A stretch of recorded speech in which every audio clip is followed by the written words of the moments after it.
বিস্তৃতি ভূমিতে দাঁড়িয়ে আছে বিশাল আকৃতির চেয়ার, ফুলদানি, আর এগুলোর উপরই শোভা পাচ্ছে পাতা।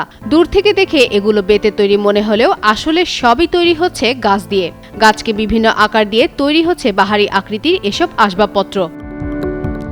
চীনের সিচুয়ান প্রদেশে চেঙ্গুর কারিগররা আর্বর স্কাল্পচার বা গাছ ভাস্কর্য নামে পরিচিত একটি বিশেষ কৌশলে এই শৈল্পিক কাজ করছেন। ক্র্যাপ মার্টেল নামের গাছকে দিচ্ছেন বিভিন্ন আকার, আর এই ক্র্যাপ মার্টেল গাছটি এশিয়ায় দীর্ঘ সময় ফুল ফোটানোর জন্য সুপরিচিত।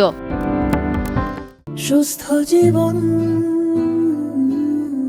সুন্দর পৃথিবী।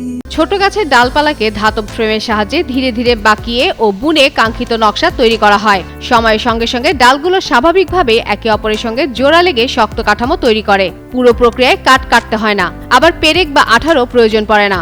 এই একটি কাঠামো তৈরি হতে কয়েক বছর সময় লাগে। একটি নার্সারিতে দেখা যায় ঘন সবুজ চাদোয়াযুক্ত একটি জীবন্ত গেজেবোর পাশে বোনা একটি সম্পূর্ণ চেয়ার রাখা আছে।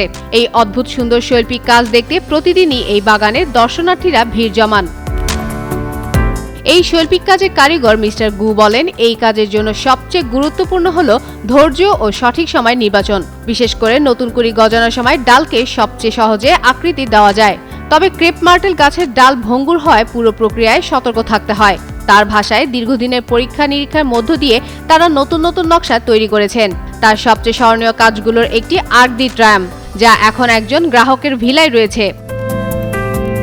মিস্টার গু মনে করেন এসব জীবন্ত কাঠামো শুধু বাগানের সৌন্দর্যই বাড়ায় না, সময়ের সঙ্গে সঙ্গে প্রকৃতির অংশ হিসেবেই বেড়ে উঠতে থাকে।